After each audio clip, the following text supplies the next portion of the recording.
ओम नमः शिवाय। हर हर महादेव। श्रावण मास का 12वां अध्याय। तृतीय शुक्ल पक्ष व्रत। ईश्वर ने सनत कुमार से कहा, हे प्रिय, अब श्रावण महीने के शुक्ल पक्ष की तृतीय तिथि के शुभ स्वर्ग गौरी व्रत को कहूँगा। उस दिन साधक सुबह स्नान नित्य कर्म कर संकल्प करें, 16 उपचार से पार्वती शंकर का अर्चन करें, प्रार्थना करें, हे देवाधिदेव, हे जगतपते, हे सुरसतमे, मेरे द्वारा की हुई पूजा को आप स्वीकार करें। महादेवी भवानी के व्रत पूर्ति के 16 बयाने दंपतियों को दें। मैं भवानी के प्रीत्यर्थ तथा व्रत पूर्ति के निमित्त ब्राह्मण का वायना देता हूँ।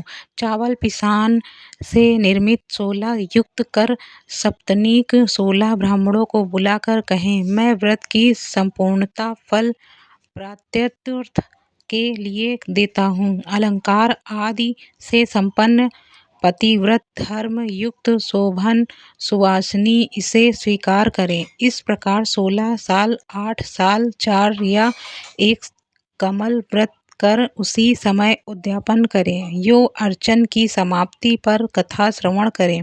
व्यास का अर्चन करें। सनत कुमार ने शिवजी से कहा, हे प्रभु, किसने इस व्रत को किया? इसका क्या महात्म्य है?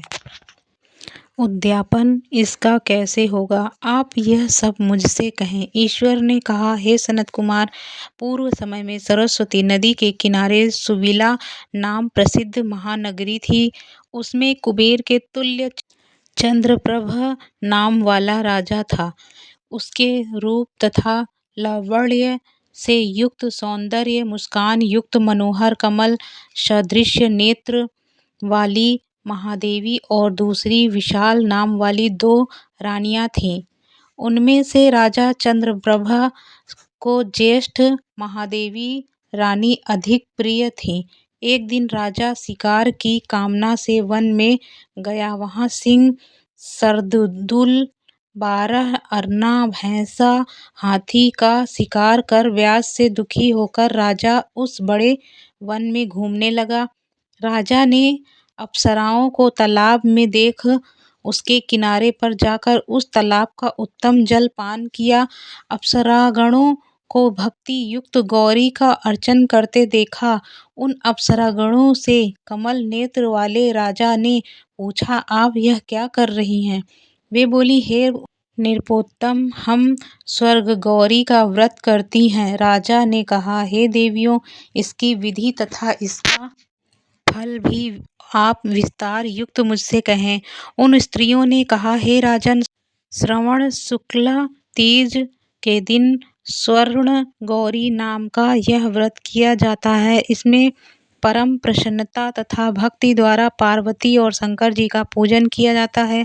16 तार का डोर अपने दाहिने हाथ में पुरुष व वाम हाथ में स्त्री बाएं यह सुन चंद्रप्रभा राजा ने भी व्रत कार्य को संपन्न कर विविधि 16 तार के डोरे को अपनी दाहिनी भुजा में बांधकर व्रत को स्वीकार किया। राजा ने कहा, हे देव देवर्षि, मैं इस डोरे को व्रत के लिए बांधता हूँ, मेरे पर आप कृपा करें। इस तरह देवी का व्रत कर राजा अपने घर आ गया। पूजा में डोरे को देख अति क्रोधित हो बड़ी रानी ने पूछा और उस डोरे को भुजा से तोड़ बाहर पेड़ पर फेंक दिया। राजा ने रानी से कहा, हे प्रिय, ऐसा ना कर, ऐसा ना कर।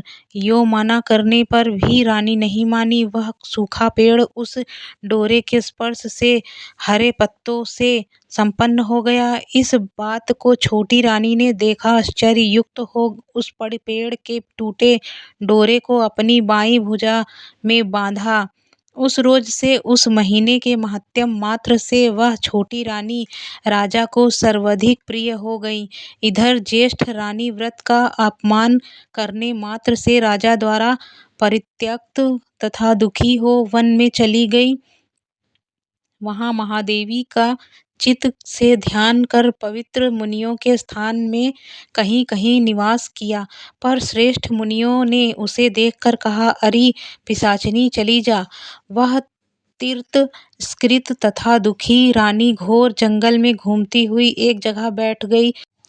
उसी समय रानी के आगे देवी दया से प्रकट हो गई। देवी को नृपप्रिया रानी ने भूमि पर दंडवत प्रणाम तथा स्तुति की। हे देवी, आपकी जय हो, आपको नमस्कार है। हे भक्त वरप्रदे, आपकी जय हो। हे शंकर वामगे, आपकी जय हो। हे मंगले मंगल रूपे, आपकी जय हो।